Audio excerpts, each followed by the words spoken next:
Bonjour, welcome to French 1. I'm Madame Rumley. It is Wednesday, 11 a.m. Eastern Time, week 21, February 15th, and today's lesson is called L'achat des vêtements, buying clothes. Happy Valentine's Day yesterday. I love you all and appreciate you all, and I hope you had a great Valentine's Day with the people you love.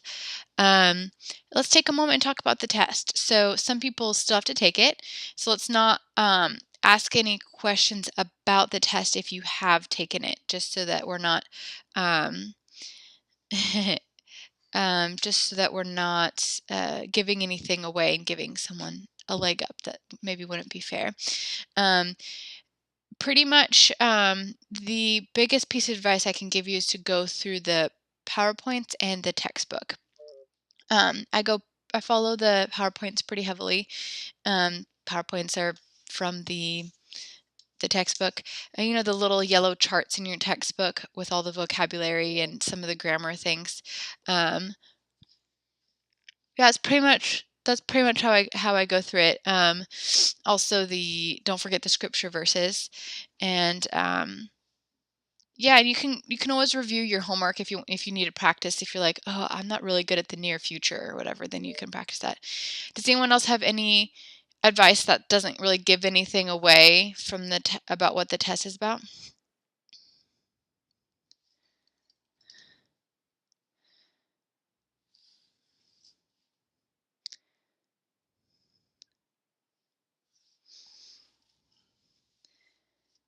Study conjugations if you don't have them totally down. Good one. There is, I will say, you know, as we progress, there are more sentences that I have you translate, and like into French, and it covers the things that we learned, but it also, like in this unit, but it also includes bits from kind of past units. Not like I'm not heavily not heavily, what am I trying to say? Not heavily relying on things from the past units, but they come up, like you do need to remember how to conjugate être or something like that. Oh yes, and that vocab unit page is really great. All right. Good advice, everyone. Yes, the review. Yeah, because the test covers all of Unité 5, all of Unit 5. So study all of it.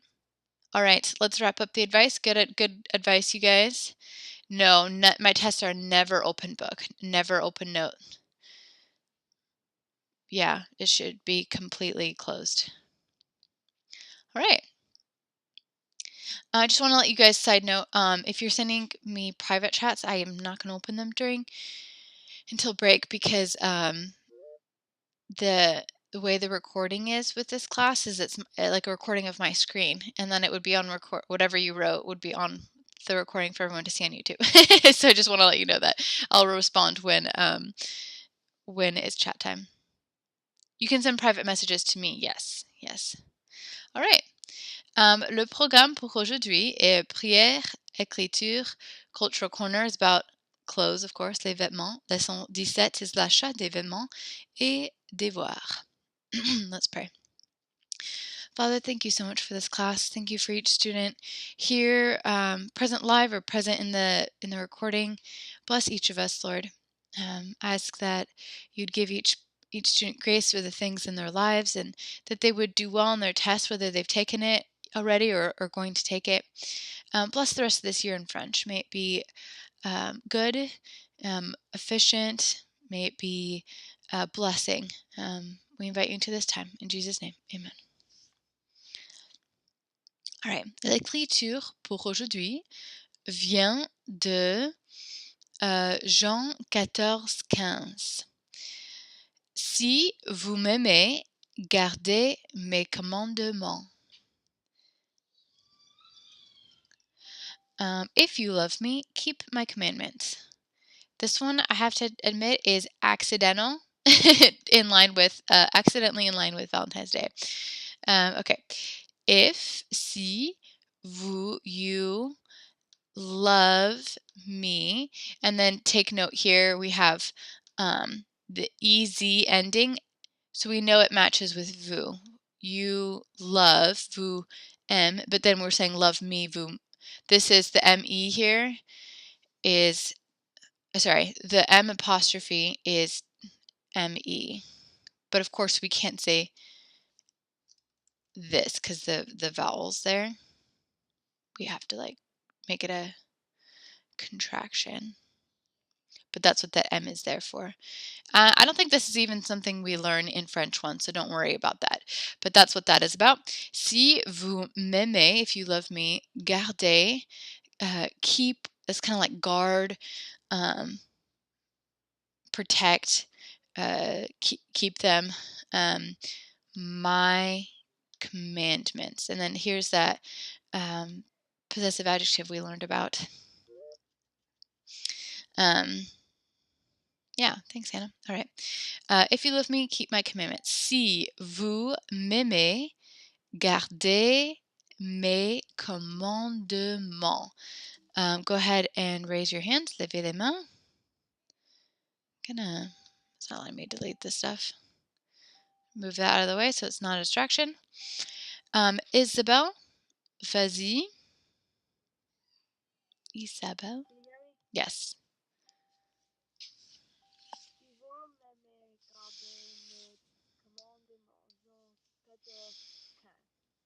14, 15.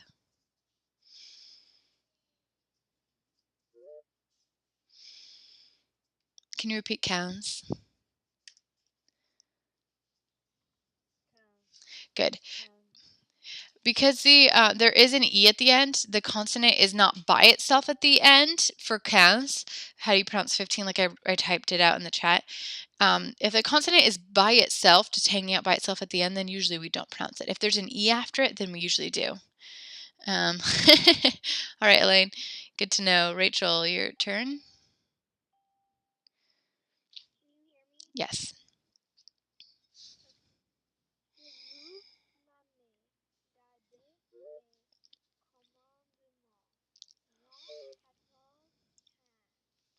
Good. That sounded really good. And like I've said before, I'll be nitpicky.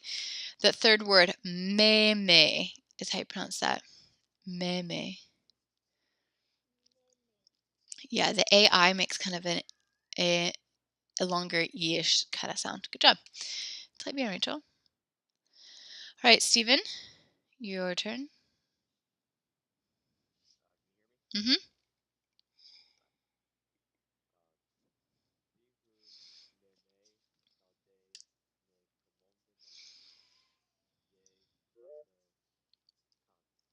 Good. And we say John, Jean. Make your mouth kind of long. Yeah, there you go. Good job. Jean. Alyssa?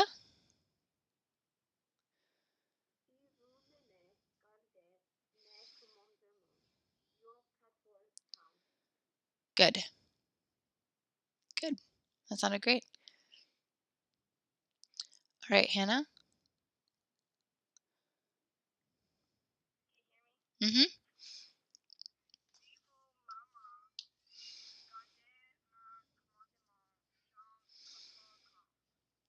Good. That word again is meme. Good. Good job. Because we have, though, if there was no M there, if we just cover up this M here, it would be eme. Eme. So it becomes meme. Kind of like meme. Maybe that's not right. You can come up with a better one, I'm sure. All right. Hannah Person, I believe.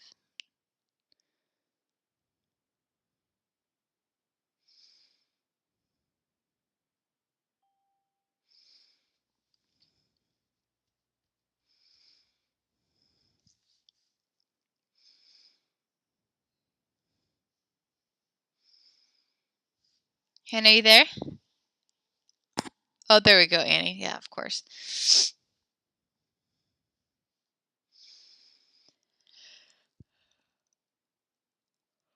No, I cannot hear you.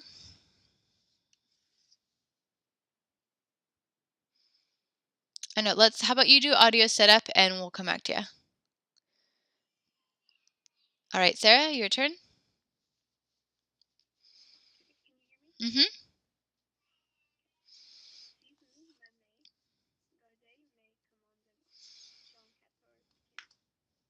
Sounded great. Well done. Elaine?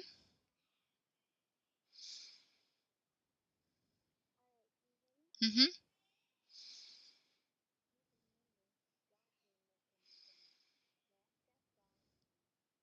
Good. No corrections and no monster. Rebecca.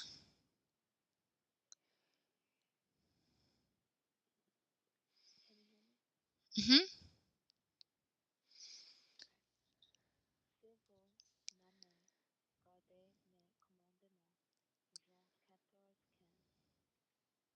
Good.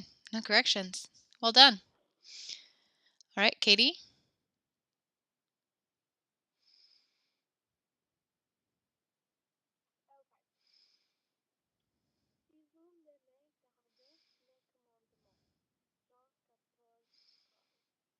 Good. And nice R sound. Well done. Olivia?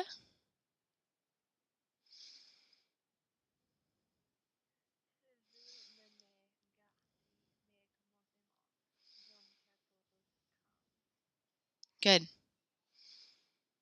Good. You guys are doing so well. Annie?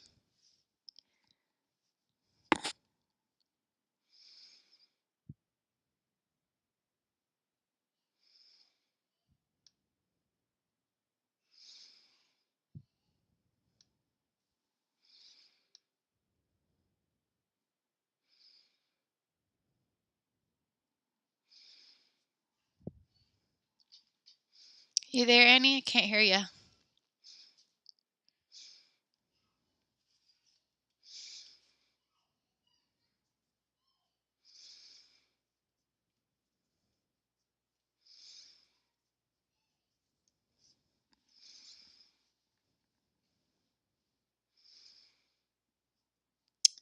Can't hear you, Annie. Okay, we'll come back to you. Fari?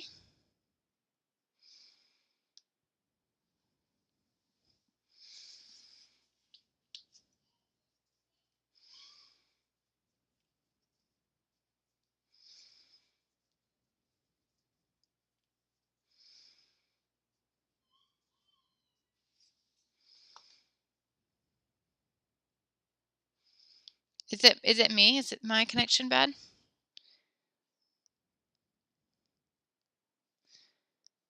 Fari, are you there? Okay. Okay.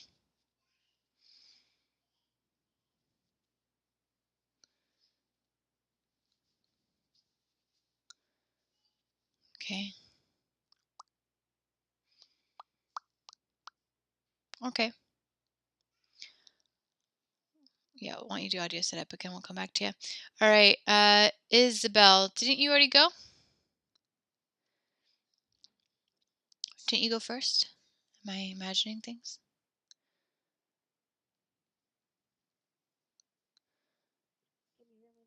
Yes, I can, Vari. Yay.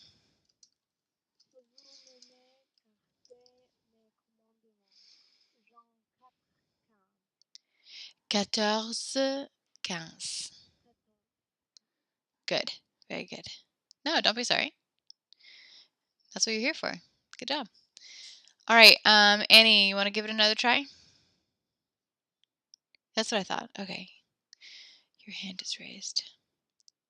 Yes, Annie, you want to go?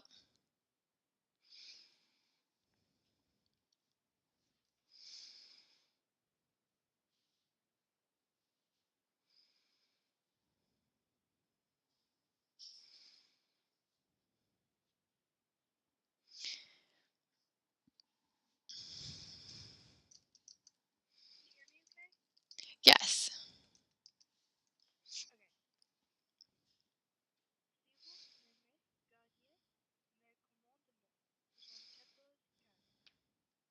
Good. Can you say garder one more time? Good. Okay. Good. Uh, Victoria? Mm-hmm.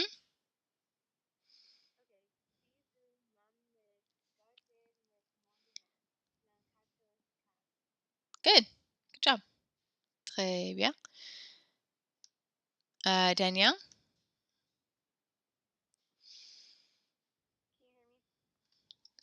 Yes.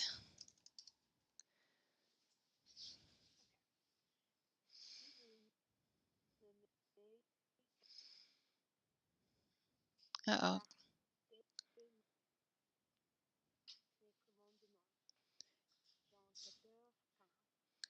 Good. It got broken up, but I heard every word and it sounded good. Well done. You guys. Tiffany, your turn. Mm-hmm.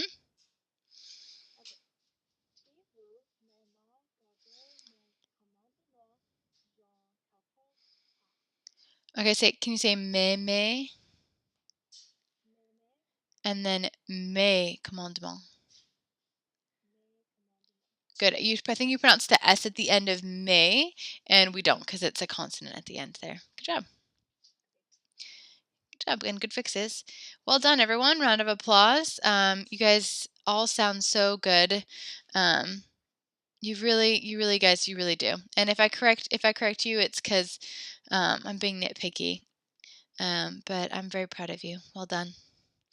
All right, today's cultural corner is from the textbook. Like I like doing at the beginning of a unit, taking the cultural corner from the book because it obviously applies. So we're on page 256. Where did my, here we go. 256.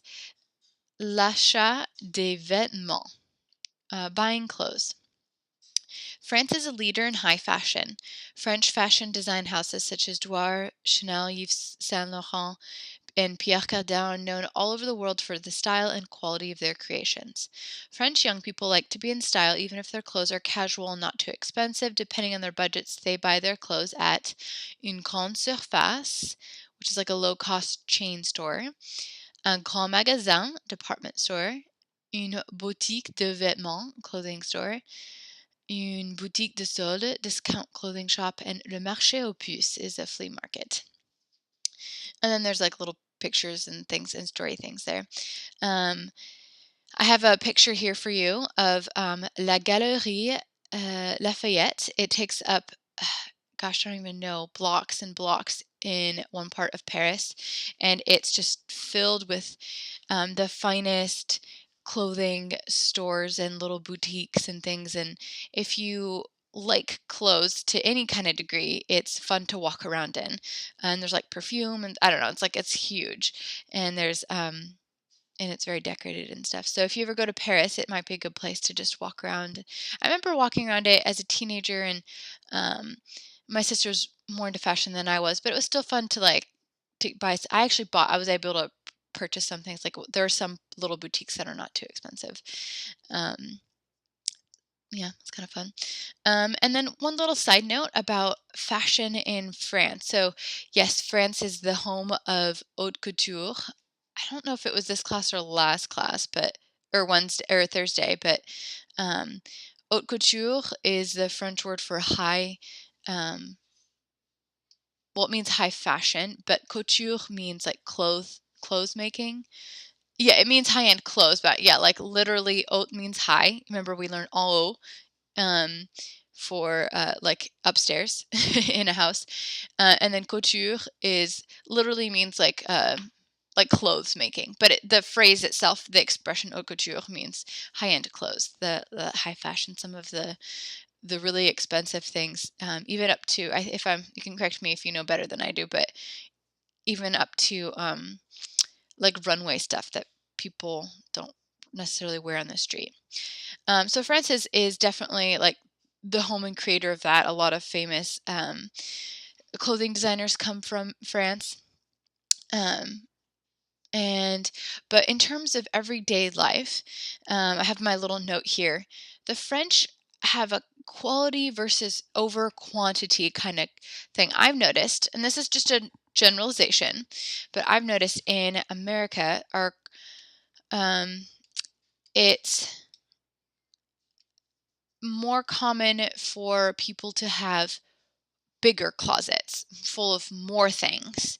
Um, and maybe not necessarily even high-end things, but like we like having variety. And I remember in school getting made fun of for wearing a shirt like twice in a week or something, like that kind of thing. That's my experience in the States, that people, it's more important to have a variety of clothes than to have, and it's okay if it's maybe from a store that's like not super high end or something. Of course, the brand names matter and stuff to some people, but in France, it's more common for people to have fewer, more expensive clothing. So I remember my parents telling stories of when they first moved to Paris, and they met some woman, was like, "Wow, that's a really nice like suit dress thing or whatever she was wearing. Like that's really expensive. Interesting." Like, "Oh wow, it's so pretty."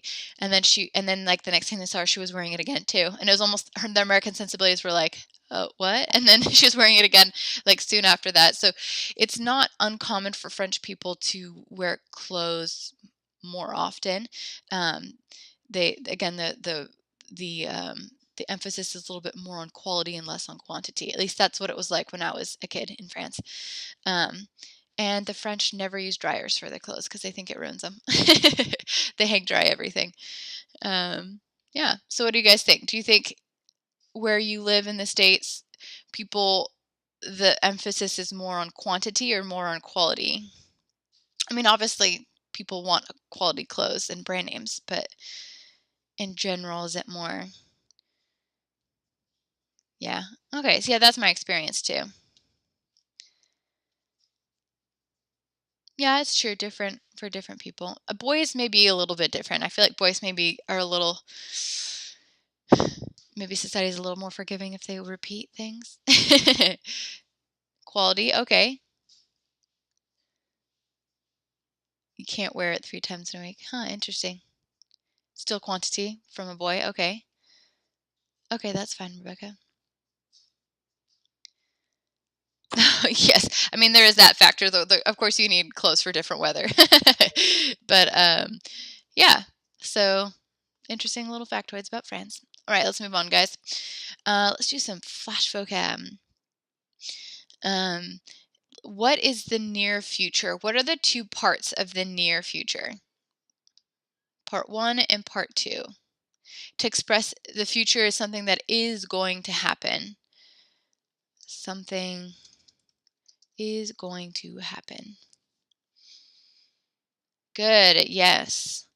Aller plus infinitif. Okay, and the aller is conjugated in the present tense. And the infinitive that's the action verb. The or like the main verb that's happening. And it is not conjugated, which is also the same thing as infinitive. Infinitive. Okay. I don't know if you can read that over his face. Can you guys tell me in the chat, how do I translate I am going to swim? These are all sentences in the near future.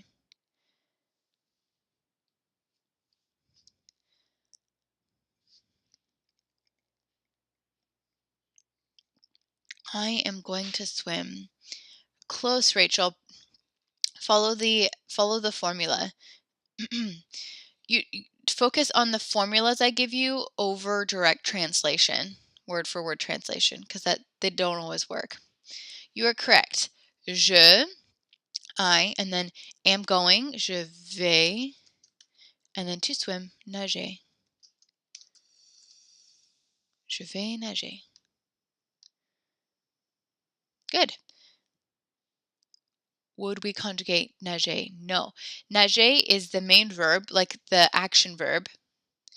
When I say I'm going to swim, I'm talking about swimming, right? That's the action. So that to swim is left in the infinitive. It is actually the same in English, right?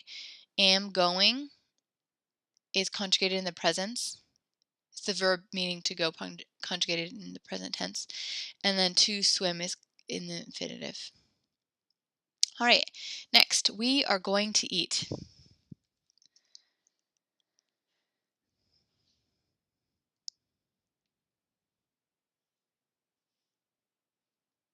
You are correct.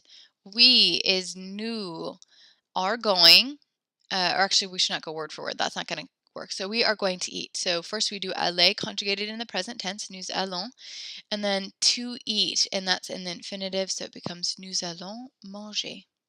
Very good. And then last one, you, formal you, that looks like feminine, but it's supposed to be formal you, are going to dance. You're going to dance. Good, good, good.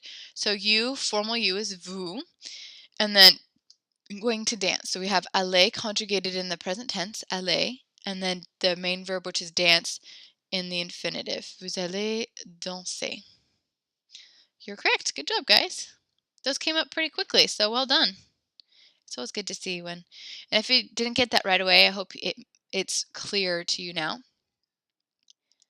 Yes, I should have. I thought it was.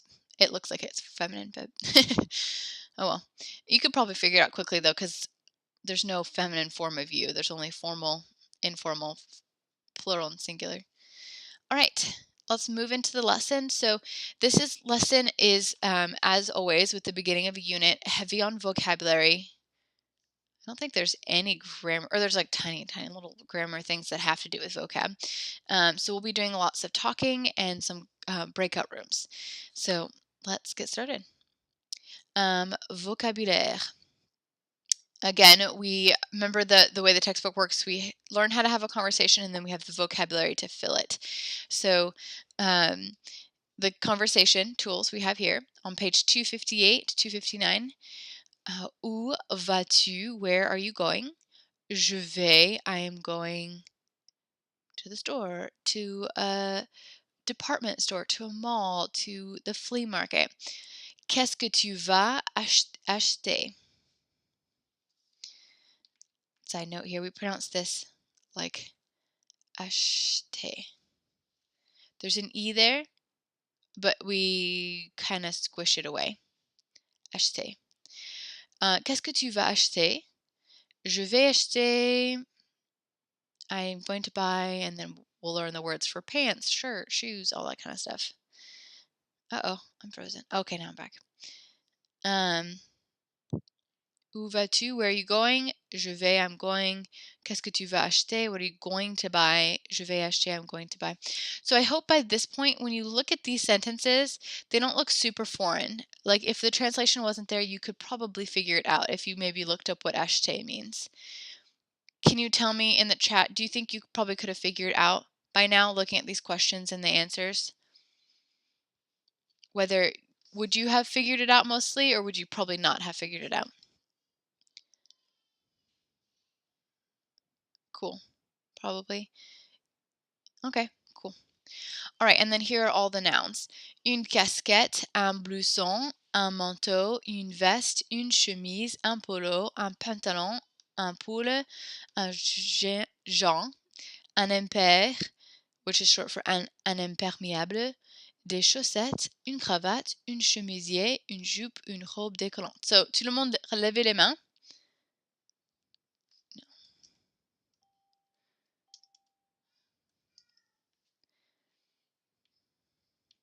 Okay, Alyssa, can you please read for us the first column?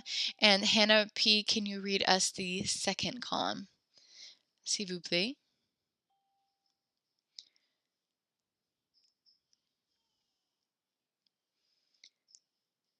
Yes, it's the idea, yes, Morgan, that it is impermeable. Permeable means that water can permeate, can come through, right? So impermeable means that it's not able to come through. Good connection. I love connections like that when you guys make them. Yes, come on, Mike, and you can just read the French. Yeah, just une casquette, un blouson. Oh, permissions would be nice. Okay, Alyssa, go ahead.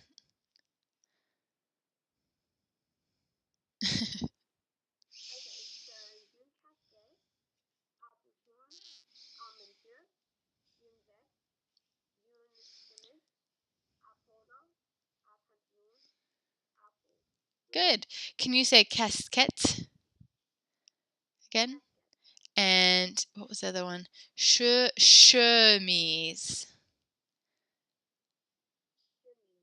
Good. And then that's probably good. Good job.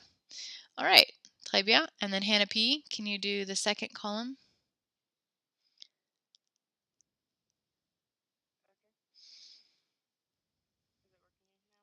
Yes.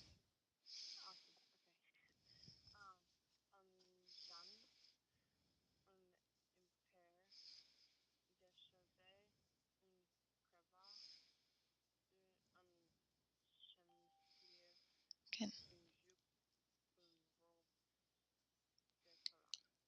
Good.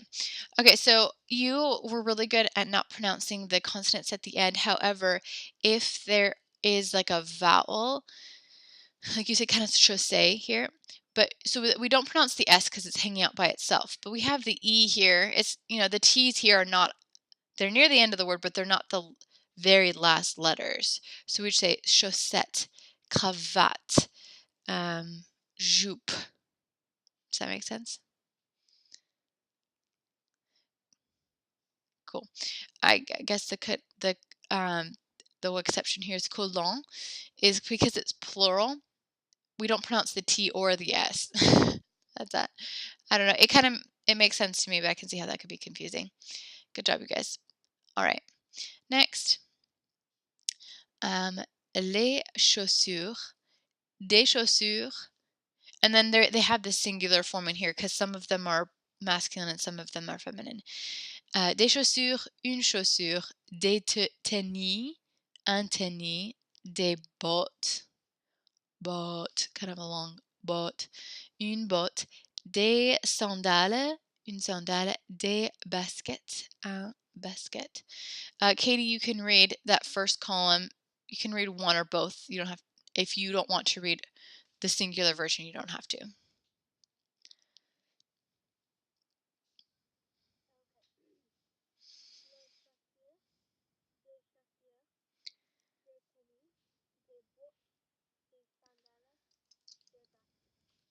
Sounds great, Katie. Well done.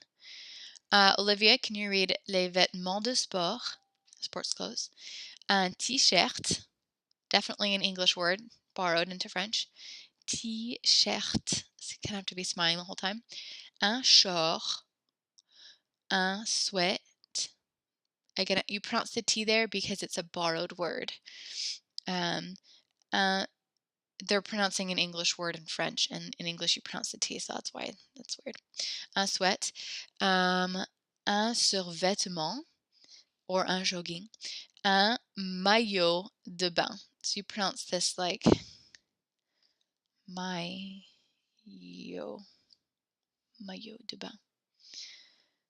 I had a student in a test last year spell out maillot de bain like this, like maillot de bain, and I had to take a screenshot of just, my parents didn't know who the name of the student was, but they just saw the maillot part.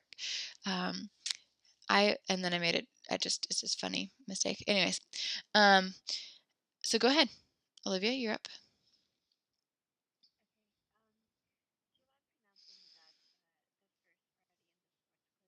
Sure, of course.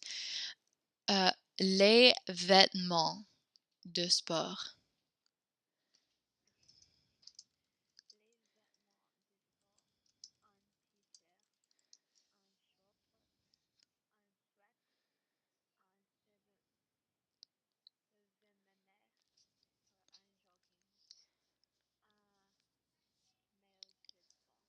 Good, good. So the letter U in French is pretty consistently always an U, a tight lip sound.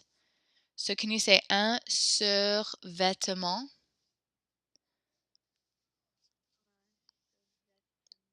Good. And then smile when you say maillot de bain. Good job. Yes. So good question, Rachel. Bain, as in, is the same word we use in les salles de bain, which is the bathroom, and it means bathing, just in the sense that like we bathe in that room, and then our maillot de bain is our bathing clothes, kind of thing. Because I think the original words for swimsuits were like bathing clothes or bathing dress or whatever, um, or bathing suit. Yeah, just like that. Yeah, yeah. There you go. Yeah. Although the word maillot, it is not the same. Like in English, we say suit for like a swimsuit, and then also for like a man's like work clothes, and they're not interchangeable in French. So don't make that mistake. Um, all right, and then finally, accessories. Les accessoires. Une ceinture is a belt. Um, des lunettes de soleil. Go ahead, Rachel.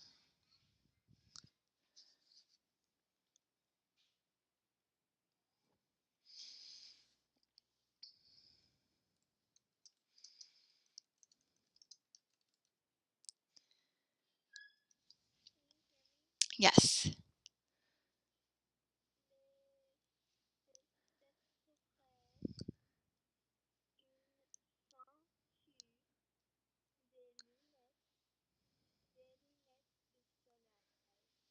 Good. That first word is really hard. So let's do it again slowly.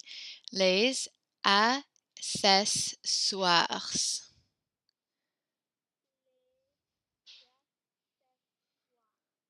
You can do pronounce that R at the end. Good. That's a hard one.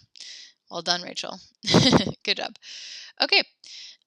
So those are all the vocab words. We learned how to say, to ask each other, like, where are you going? I'm going. What are you going to buy? I'm going to buy. So let's do a breakout room. Oh, first, sorry, finally, the verbs. I won't make anyone come on and say these, but they're just the verbs you'll need to use are acheter, porter, and mettre. So you don't need to worry about conjugating yet, because if someone you can say something like je vais acheter. I'm going to buy a dress, or you could say je vais porter. I'm going to wear. Oops, I'm typing in French again. I am going to wear a bathing suit to the beach. Or je vais mettre. I'm going to put on jeans to do work outside, or whatever it is. Okay? Okay, so let's do a breakout room, putting all of this to practice. Apparently sorry, I'm getting ahead of myself. Quick side grammar note. This is like the only grammar thing. I don't even know if it technically counts as grammar. But anyways, nouns that end in EAU in the singular and in EAUX in the plural. So I taught you before that most nouns, you just add S. Most nouns in French become plural by adding an S. It's easier than English in the sense that English sometimes it's ES, and it's like it's like half the time. In French, most of the time it's S. There are, of course, some exceptions, and one of them is it's pretty easy. If you just say the EAU, it becomes EAUX. So chapeau becomes des chapeaux, and they sound the exact same. There's an X on it. No, you do not pronounce the X. It's absolutely not. So un manteau, des manteaux. You only know that you're talking about something plural because the article will tell you that whether it's singular or plural. Un chapeau, des chapeaux. A hat, some hats. Um, I think in English, don't we say, some parts of America, people say the word beau to refer to like, oh, he's my beau. Maybe that's too old fashioned. Or some parts, yeah, okay, yeah. And it means handsome, but it's a word and expression, borrowed expression from French that means like my handsome special man friend. Yes, yeah, I think it is kind of a Southerners thing. But if she has a lot of beaux, I think in English you still use the X for that. I think. Because actually there were a lot of French in the South, especially in like Louisiana. Um, so there's a lot of French, borrowed French. But anyways, so that's it for that. Okay. Let's do. I'm getting so ahead of myself with the. I'm like so excited for the breakout room. Apparently, why don't you tell me what um you are wearing? So go ahead and use the vocabulary that we just learned, and don't forget colors that you've learned, and go ahead and tell me if you don't want to tell us what you're wearing, like if you're wearing pajama pants or something, um, or whatever. You can just make up something. It doesn't have to be what you're actually wearing if you don't want to. Um, pajamas, I don't know. Hold on. Why am I think it's the same, but here, pajamas. Yeah, that's what I thought. Okay, pyjama. Pyjama. Borrowed. Fuzzy socks. Um, les chaussettes douce, I guess. Soft, soft socks. All right, so we have je portais un basket. Ooh, good job with the verbs, you guys. Well, okay. So, okay, so first of all, you would not say je suis porté. There's no such, you don't, that's how you say it in English, I am wearing, but that's not how we say it in French. In French, we would just say je porte. You guys know how to, porter is an ER verb, right? So I would say je porte, tu portes, il, elle porte, right? Okay. So please conjugate your verbs. Yes, all the colors come after the noun. Good question, Rachel. All adjectives except for the bangs ones come after. And colors are adjectives. Je porte un basket, une chemise et un pantalon. Je porte un t-shirt. Je porte un pull noir. Je porte un t-shirt. Je porte un t-shirt. Oh, I should do clip art. What am I doing?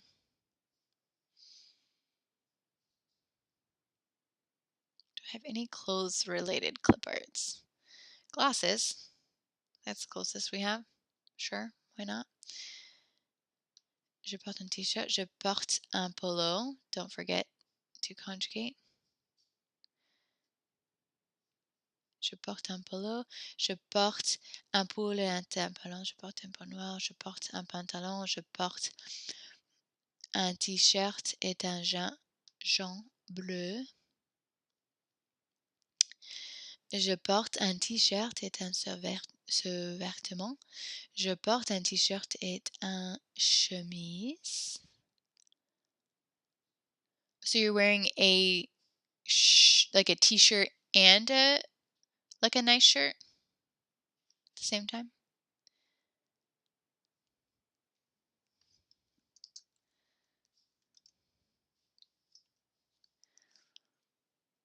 Gray is gris or gris if your noun is feminine. Je porte un jean et un pull.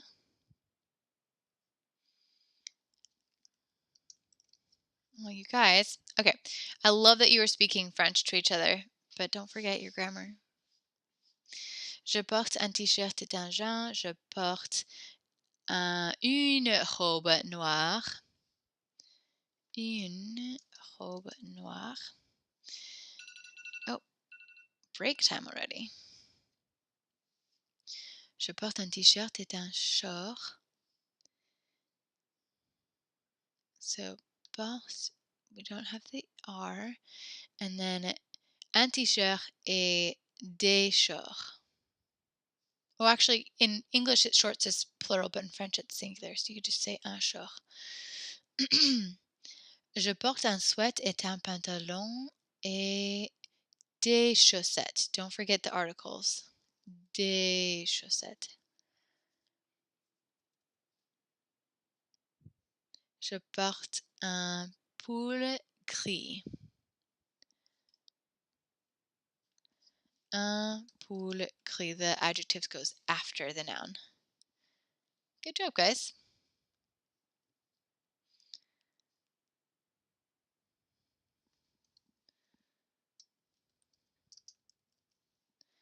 No. Okay. So, okay. Yeah. So, okay. To the conversation happening in the chat, you would say, you would not say, let me have a little box here. One of you first wrote, I didn't see who it was. I don't remember who it was. Wrote, je suis manger. I'm something, you're eating, gonna eat something. Okay. In English, we say, I am eating. But in French, we do not say je suis mange or je suis manger. We would say just je mange. I eat whatever. And then, what was the other thing? Oh, to say I'm hungry is one of those expressions with avoir. J'ai faim. J'ai soif. J'ai chaud. I'm hot. J'ai froid. I'm cold. J'ai 12 ans. Okay. Just to scare you a little bit, to say je suis faim has a strong sexual connotation. So that's not a mistake you want to make.